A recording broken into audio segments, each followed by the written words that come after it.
Hello everyone, welcome to Abroad Skill, wherein at this platform we will guide you for taking up the IELTS and the OET examination. So in today's session we are going to discuss in detail about IELTS. So what does IELTS stands for? It stands for International English Language Testing System. So this is an English language proficiency test which is conducted for non-native English speakers. And this exam you can give either paper-based or computer-based. So that is, you can take the exam offline or online. That is completely your choice. Moving forward, what is the purpose behind taking IELTS, right? So there is some purpose, there is some need. Why are you giving your IELTS examination? So let's figure it out. What is your need?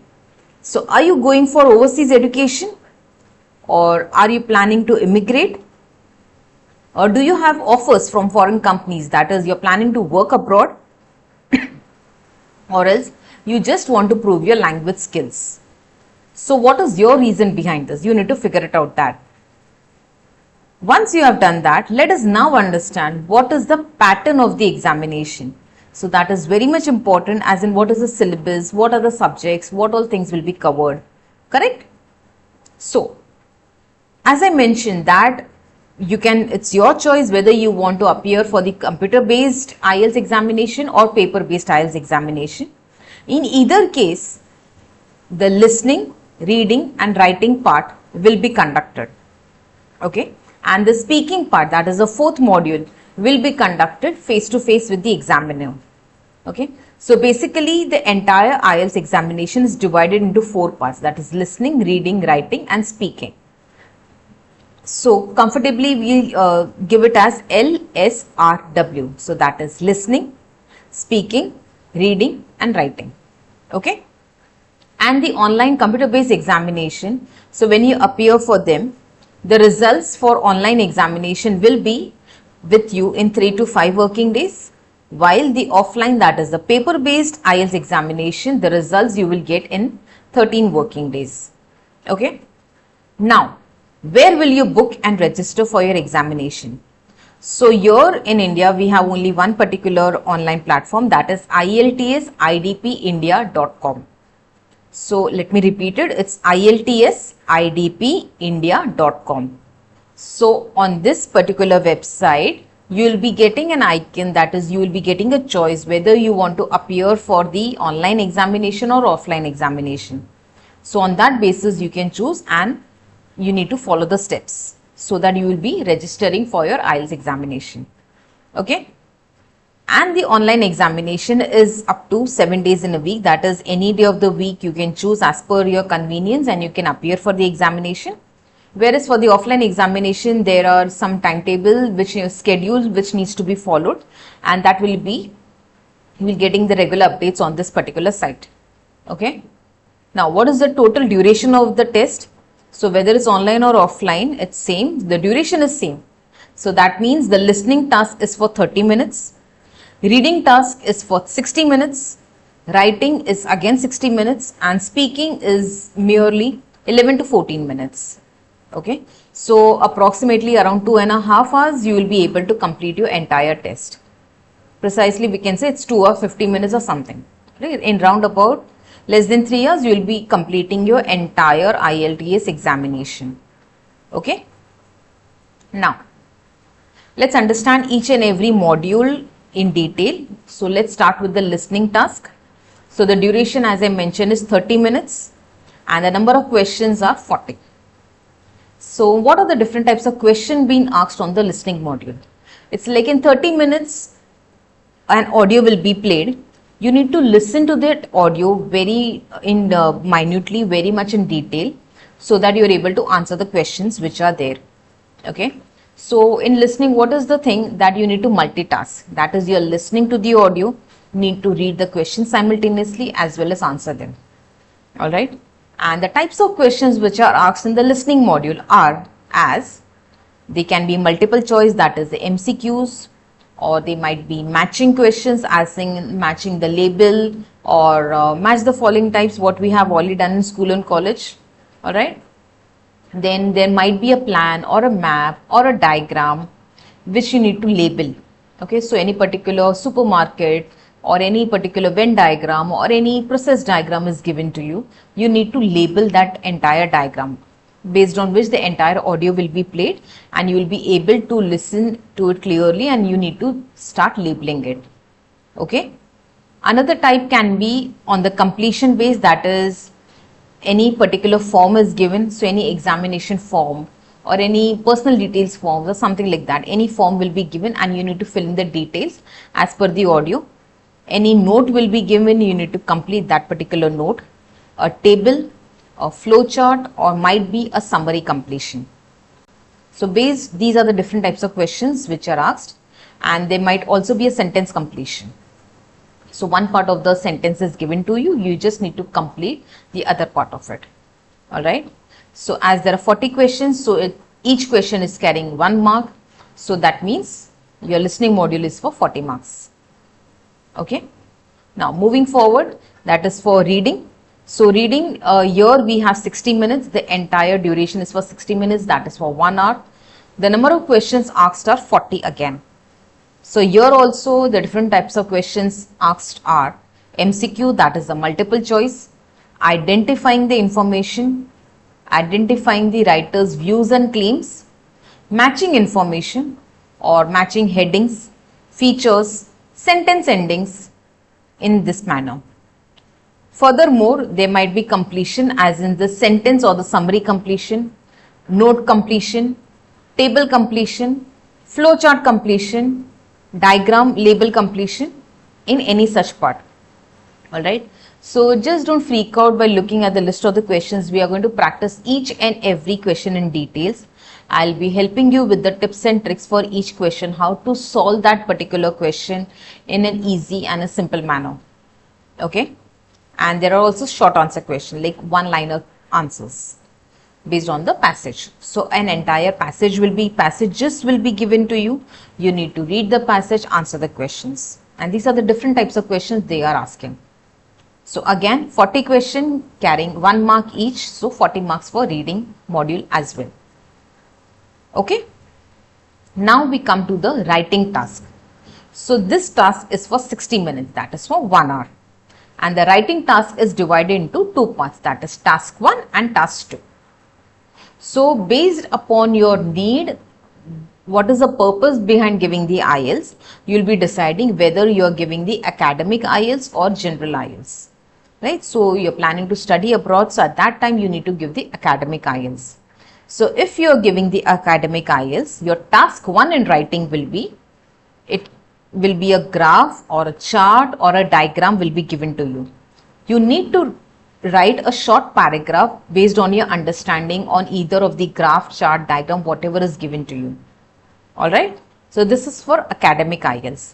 And if you are appearing for general IELTS, you have to write a letter. Okay. So it can be a formal or a semi-formal or might be an informal letter. The question will be given to you and you need to draft the letter accordingly in general IELTS. So these are the 2 types of tasks which is there for writing module. And then the task 2, which is common for both, it's an essay writing task. So you need to draft an essay of 250 words. Okay, in either case you need to write an essay, whether you're appearing for a general IELTS or academic IELTS, doesn't matter. Okay, and for writing module there are no points or a score, it's a direct band score which is given to you, like 7, 7.5, 9, whatever is your score. Okay. Then the last module, that is the speaking. So as mentioned, it is for 11 to 14 minutes and it is divided into 3 parts. And for both, whether it's academic or general, the speaking task is common. Okay. So the task 1 is something about the general topic, that is you are introducing yourself. Task 2, you will be given a cue card. You need to speak on that particular cue card. And task 3, based on task 2 question, further more questions will be asked by the examiner. For speaking module also, you will be rated on your direct band score. Alright. So this is how the 4 modules have been divided. Clear enough? Okay. So let's move forward. So let us now understand how the scoring pattern has been done. So once you have understood the pattern, let's understand the score, how it is being aggregated. So C2 is considered the highest level when you will be scoring the highest, that is 9, and the least is considered to be 0, that is we can say 1. All right. So between this scores you will be getting your scorecard, and the bare minimum is expected by any university or by just for getting an entry. 6.5 is the bare minimum, okay, and the highest score will be 9. So that is helping you to improve your scores. How you need to improve your scores, everything will be discussed in detail in the further sessions. Alright, so if you are scoring 9, that means you're a proficient user, so you are considered to be at the C2 level. And if you are ranging between 8 and 6.5 somewhere, so it is considered to be a C1. And then this is how the scores have been given. So it's like least is A1 and the highest is C2. Okay. Now, how the scores have been aggregated. So the correct scores, that is like if you are scoring 40 out of 40, your band score will be 9. But if you are scoring 39, your band score will go down to 8.5. Okay.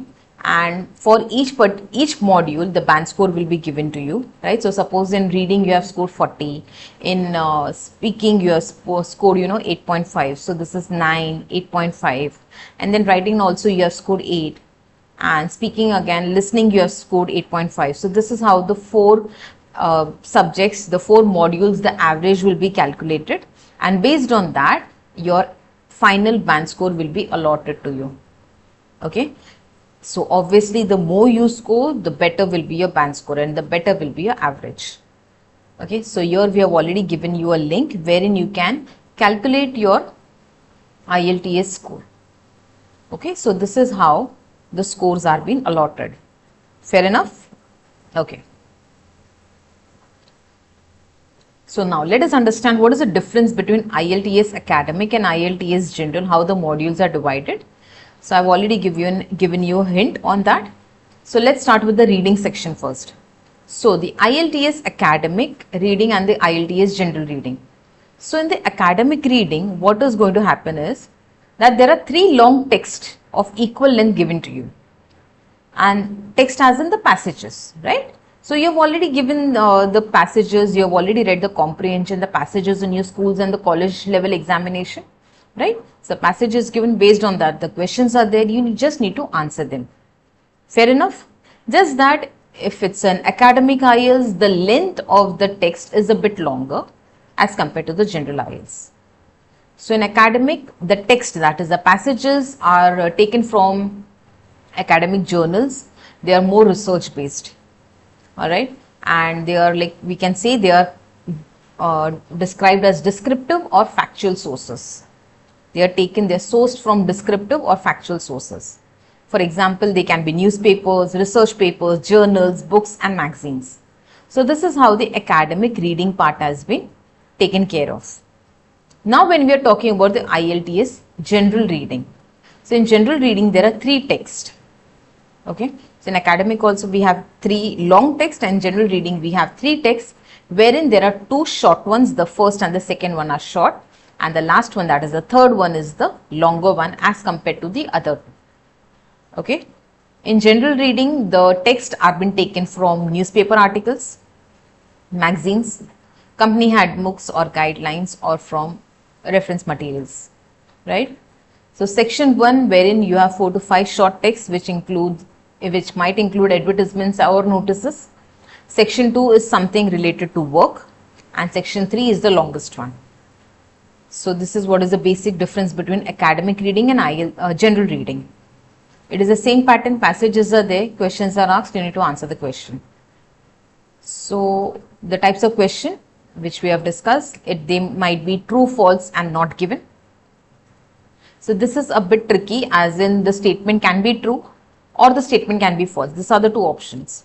But in IELTS, there is one more option, that is not given. So suppose the information is not given and there is a statement based on that. So you just need to mention that it is not given. You cannot mention it as false. False means what? It contradicts what has been given in the passage, right? But not given, that means the information is not present in the text. All right. So there's a minor confusion between false and not given. So with practice, you'll be getting clarity on that as well. Don't worry about it. Okay. Now, another type of question can be matching the headings. So small paragraphs will be given to you, and the list of headings will be given to you. All right. You need to match the correct heading with the correct paragraph. Next one is a matching paragraph information. So a summary or a small paragraph will be given to you. You need to match the paragraph information. So suppose the paragraphs, there are A, B, C, D paragraphs in the passage. All right. And some information is given to you as 1, 2, 3, 4. So what you need to do is that, for example, the third paragraph is matching with the A part. All right. So you need to match the paragraph information in this way. Then you need to choose a title, that is a heading, accordingly. Sentence completion is there. Half the sentence is given, you need to complete the sentence based on the text. Summary completion is given. So a summarized part, a paraphrase part of the passage is given to you. You need to complete that particular summary. Then there are short answer question, one-liner questions will be asked, and you need to answer the question in 1, 2, 3 words, 5 words, depending upon the instructions which are mentioned. Then you need to categorize the information based on the instructions. MCQs are there, multiple choice, and sentence endings, that is the correct endings. You need to find the correct endings for the given statement, sentence, or the paragraph, whatever it is. All right. So for each and every question, it's very much important that you need to read the instruction carefully, understand the instruction, and then start reading it. Okay, just don't jump over it and start reading the questions and the passage and everything. Read the instruction first. What are they asking you? Based on that, it will help you to decide how to answer that question. All right. Okay. So now what you have to do is, there's a small paragraph you can see over here, right? And these are the questions. So here the instruction given to you is, you need to mark these sentences, the statements which are there, as true or false, or whether they are not given. So there are only 3 options for you. You just have to mention whether this statement is true, false, or not given. Okay. So to complete this 5 questions, I am allotting you 10 minutes of time, because the passage is pretty small. So let's finish this passage in 10 minutes. Okay. And your timer for 10 minutes starts now.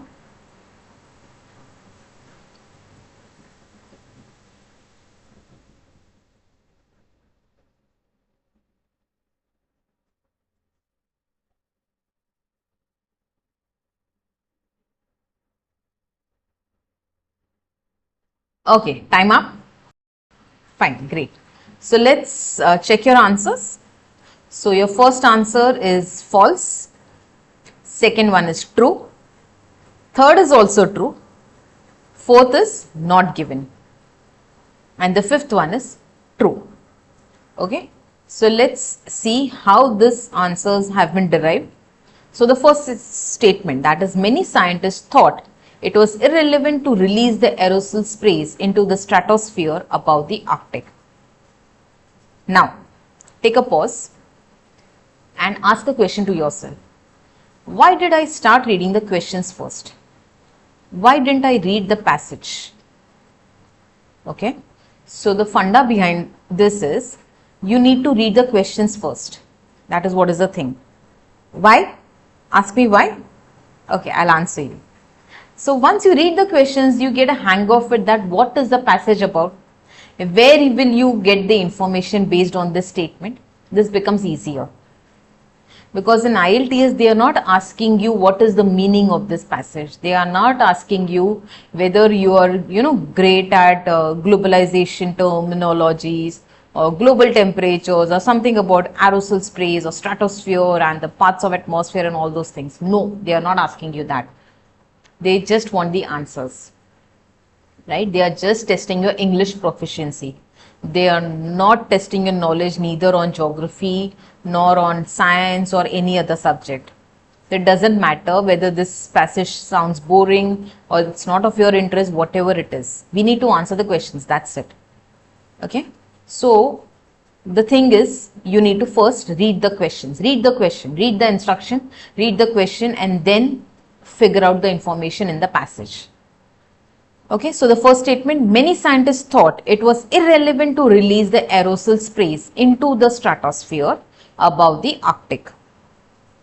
Okay, so the first statement, the passage is, the concept of releasing aerosol sprays into the stratosphere above the Arctic has been proposed by several scientists, right? So what is mentioned over here? It is said that many scientists said that it was irrelevant to release the aerosol sprays. But in passage it is given that it was proposed that they should release the aerosol sprays, right? So that means it is contradictory. So automatically your answer is false over here. Correct? Now the second one, sulfur dioxide aerosols will lead to global dimming. Okay. So did you figure out, you just have to scan the passage. You are not reading the entire sentence.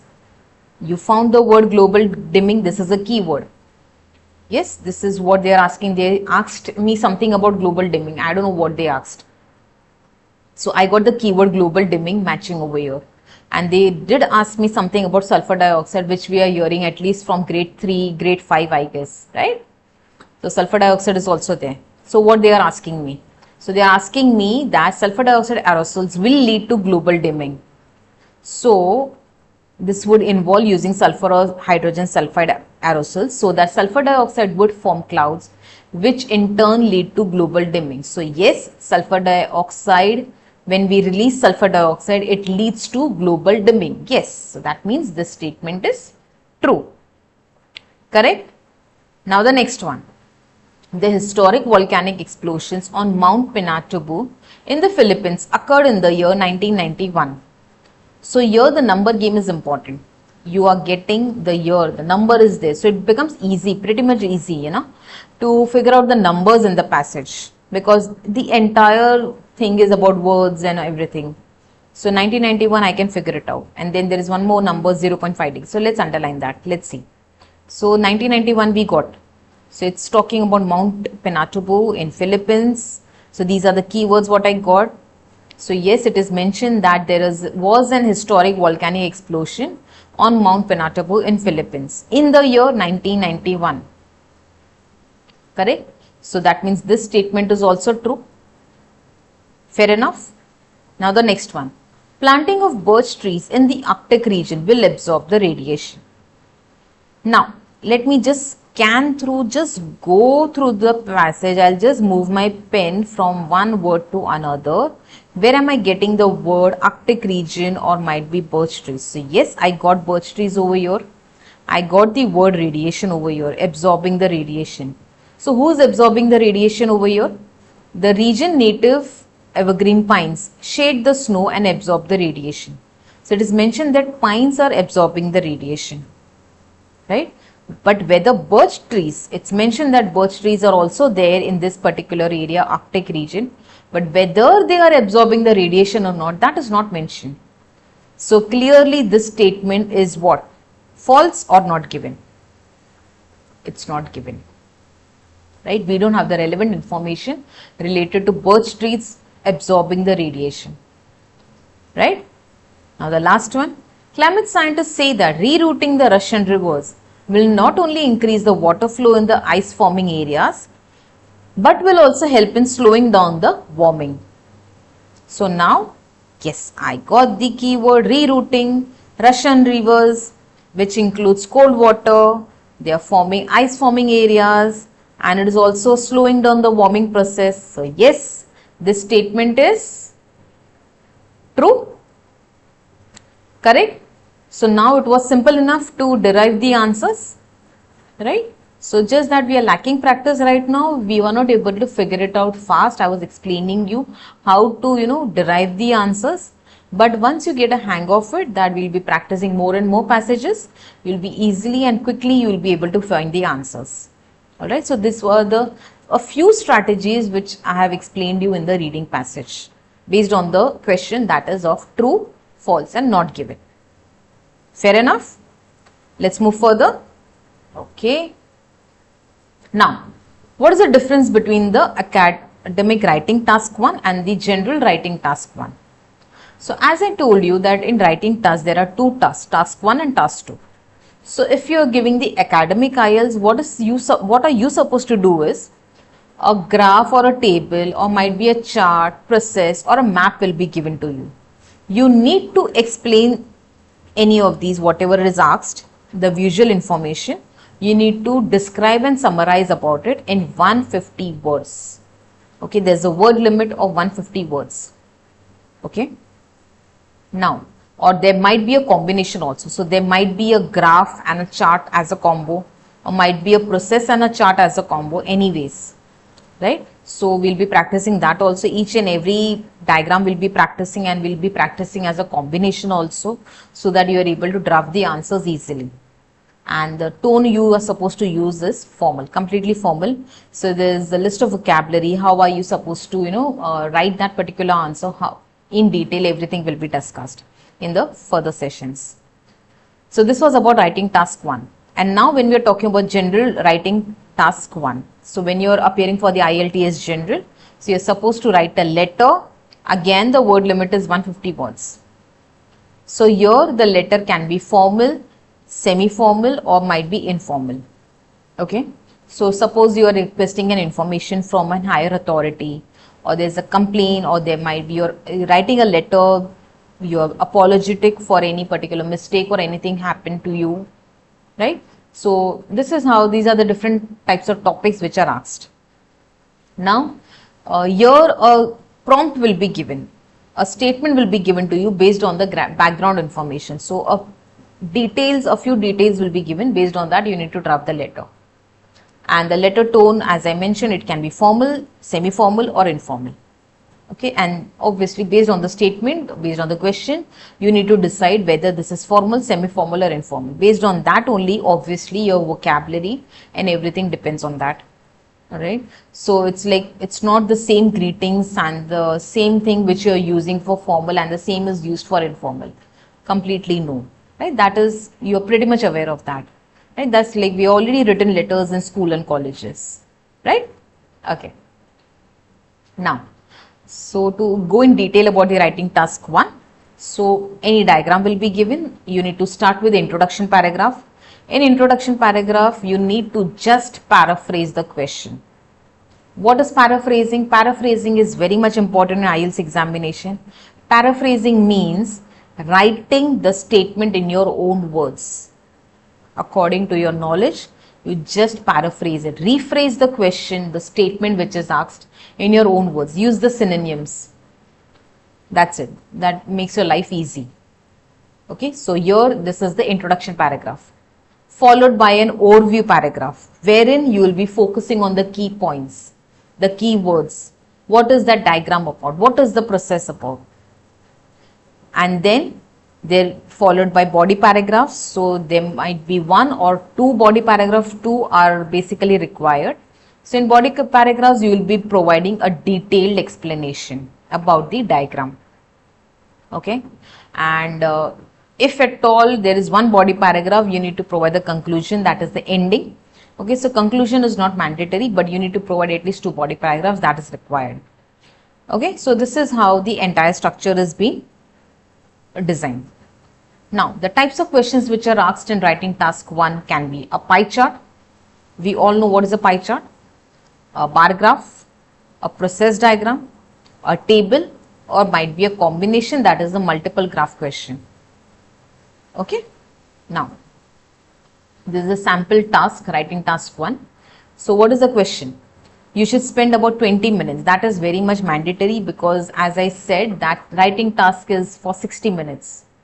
And you need to divide the 60 minutes into two tasks, 1 and 2.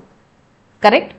So, the writing task 1, come what may, you have to finish it in 20 minutes. Okay? And the writing task 2, what is the writing task 2? Remember?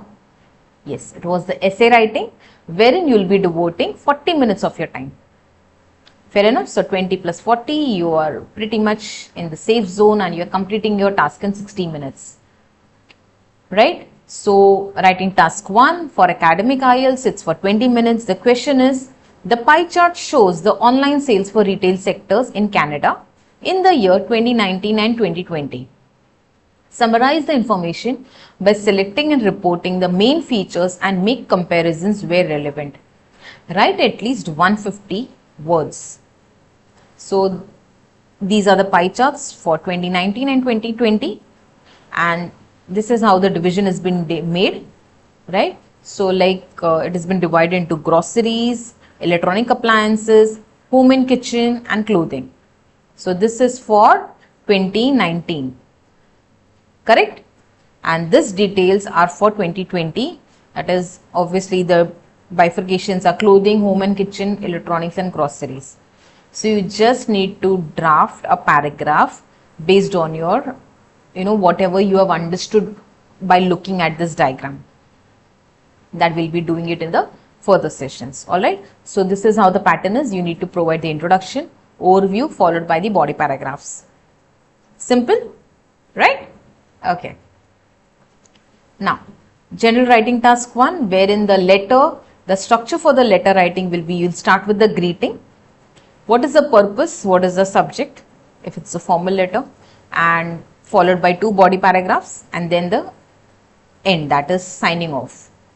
So in the formal letter, you are writing to someone whom you haven't met or seen, right? So might be the municipal commissioner or any higher authority which you have not met or seen them, right? So that is a completely formal letter. A semi-formal letter is where you know someone, right? Officially you know that, okay, Mr. XYZ is at this particular position in this organization. You know the name of that person at least. And then the third type is the informal letter, which you are obviously writing for personal reasons. It might be to your family, your friends, or someone, right? So this is how it is categorized as formal, semi-formal, or informal letter. And the structure is the same. You start with the greeting. You're giving the purpose if it's a formal or a semi-formal letter, and then the paragraphs followed by body paragraphs and the last sign off. Correct? Now, the writing task 2, which is common for both, wherein you are writing an essay. So essay, the word limit is only 250 words and the duration is 40 minutes as mentioned. Fair enough? Okay. Now, what are the types of essay asked in the writing task 2? So it can be an opinion based essay, discussion based essay, advantages and disadvantages essay, solution essay, or a direct question essay. So these are the 5 types of essays, and once you read the statement, you will be able to understand, you will be able to bifurcate which type of essay it is. And once you have understood that, it becomes easy for you to draft the entire essay, right? Because there are minor differences obviously when you are writing an opinion essay as compared to the discussion essay. Okay, but the structure of the essay for any type of essay, it remains the same. You start with the introduction followed by 2 body paragraphs and ends with the conclusion. Okay. Now, what is the difference between IELTS Academic and IELTS General Speaking? So what is happening? It is common for both. The speaking module is common for both. It is considered to be an informal speaking test. The examiner has the complete control over the length, the duration of your speaking. So again, the speaking task is divided into 3 parts, part 1, part 2 and part 3. Sorry. So the part 1 is a question answer, that is an introduction round for at least 4 to 5 minutes. And then there is part 2, there's a pep talk, that means a cue card will be given to you. Okay, so this is a cue card, for example, and here the question will be mentioned, followed by a few pointers. Based on these pointers, you need to answer this question to the examiner. And then the part 3, that is the task 3. So the task 3 depends on your task 2 only. So depending upon this question only, your task 3 questions are framed by the examiner. All right. Okay. Now, So the task 1 is about introduction and interview, wherein your ID will be verified by the examiner. You will be asked basic questions as in which school did you go, who all are there in your family, do you like spending time with your friends, which is your favorite place, what are your hobbies, something general, just as an icebreaker types. Okay, followed by the task 2, that is a cue card. So you have a preparation time of 1 minute. You have 1 minute to prepare. The cue card will be given to you, and then 1 minute will be allotted to you, wherein you can jot down the keywords or whatever you want to speak on a paper that will be provided. And the speaking time, after 1 minute, you have the speaking time for 2 to 3 minutes. Okay, so you just need to speak on the topic which is mentioned on the cue card. Don't deviate away from the topic, stick to the topic. Okay, just mention whatever is being asked, nothing else, not more than that. Okay, and later the examiner will be asking you the questions, which will be the task 3. So here the speaking time is for 4 to 5 minutes, which are based on the task 2 itself. A detailed discussion will be done. Fair enough? Okay. Now, for example, the cue card. This is how the cue card will look like. Okay, so this is the cue card. Okay. So the question is an interesting animal you have seen. You need to describe an interesting animal. And what are you expected to say what the animal is or was, when and where did you see that animal, and explain how you feel about that animal. Okay, so you can start with, for example, I find an interesting animal. A porcupine for me is an interesting animal. The spines and spiky things on that animal, the small little one. And when and where you saw it, so I saw like at the Mysore Zoo. And my recent trip with my family, I saw different creatures. There were birds, animals, reptiles, and also huge zoo. So my eyes just were frozen over that porcupine in a small cage. You can explain it how that animal is. You have small eyes with a piney structure on it. And if you're aware from which country or which place it belongs, you can mention that. What is that habitat, natural habitat of that animal, if you're aware of it. You can just describe about that animal. It's a small little creature with pines over it. It's a grayish black color. It's something like that. You can just visualize that. Or else any particular animal, whichever you find is interesting, that's your choice. It's just an example which I'm giving you. And I just give you the hints. I have given you the hints. So once we, go in detail about the speaking module, I'll be helping you to how to elaborate and how to go into detail. Okay, so this was just a hint as in what is a cue card about. Now, what is your topic of your cue card? It's something related to animals. So based on this topic only, your task 3 questions will be asked. So task 3 question can be like, what kind of animals do people have in their homes? Pet animals, like, obviously. So here in our country, it's like dogs, cats. These are the common animals. But yes, there are many other different kinds of animals people have at their homes. So you can just mention that. A lot of animals are getting extinct these days. What do you think about this? Why is this happening? So you can mention your experience. What is your knowledge about why the animals are getting extinct? So you can say because of the globalization and because of urbanization, the forests are disappearing. Their natural habitat is not available. That is why they are disappearing. And polar bears and all those animals, just because of globalization, the glaciers are melting. So the natural habitat is getting affected, and this has led to an extinct. And other reason is obviously hunting, poaching of animals, right? Next one. Earlier people used animals for their work. Now what do people use to do their work? Now, like, how are they doing their work? So like there are different forms. Earlier obviously animals were used for transportation also. But now we are not using animals for longer distances. Obviously, it's not used for transportation. But yes, many other things have evolved, like trains, road transport, air transport, water transport, all these things are there.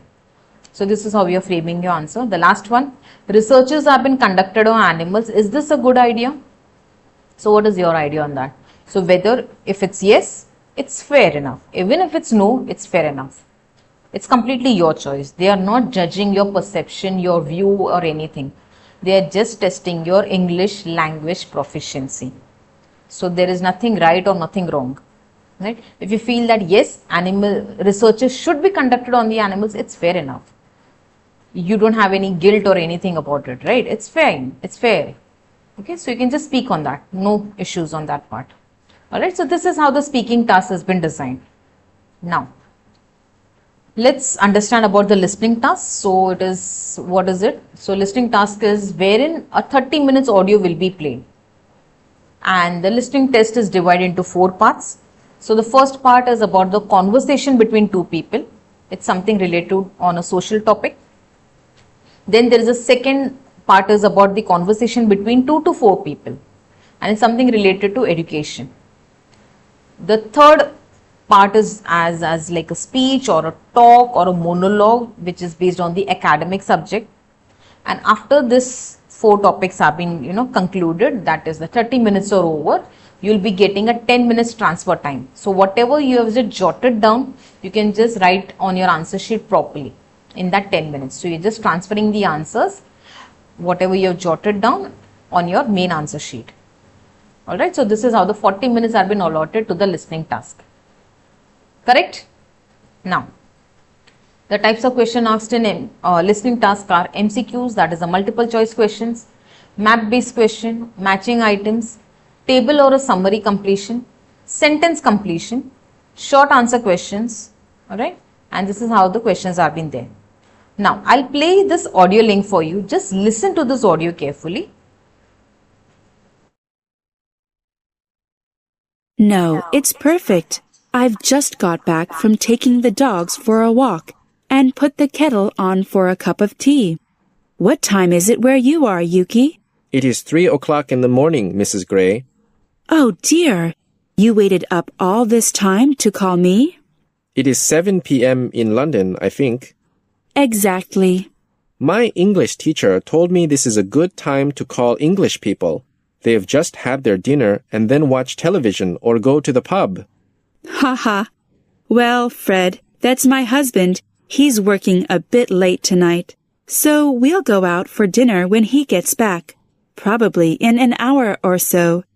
Now you've called, we'll have to have Japanese food to celebrate. Oh, you are too kind, Mrs. Gray. So I should go out for fish and chips, yes? So lovely. Us eating sushi in London and you eating fish and chips in Tokyo. I don't... Fairfield Rental.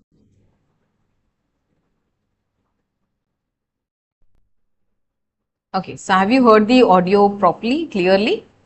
Okay, so let's answer a few questions based on the listening task. So this is just a sample wherein a small listening task has been allotted. So the first question, what time was it in Tokyo when Yuki telephoned Mrs. Gray? So what was the time that? When did Yuki call Mrs. Gray? Okay. Second question, what time was it in London when Yuki telephoned Mrs. Gray? Third one, who told Yuki about the right time to call English people? Alright. Fourth question, what do people usually eat in London? And what do people usually eat in Tokyo? So what are your answers? Just mark them ASAP. Okay. So here are the answers. The answer for the first question is B. Then second is D. Third is again D. Fourth is option B. And fifth is option A. Okay. So this was about the introduction of the IELTS examination. So I'll see you in the next sessions. Thank you so much for attending this. Bye-bye. Take care.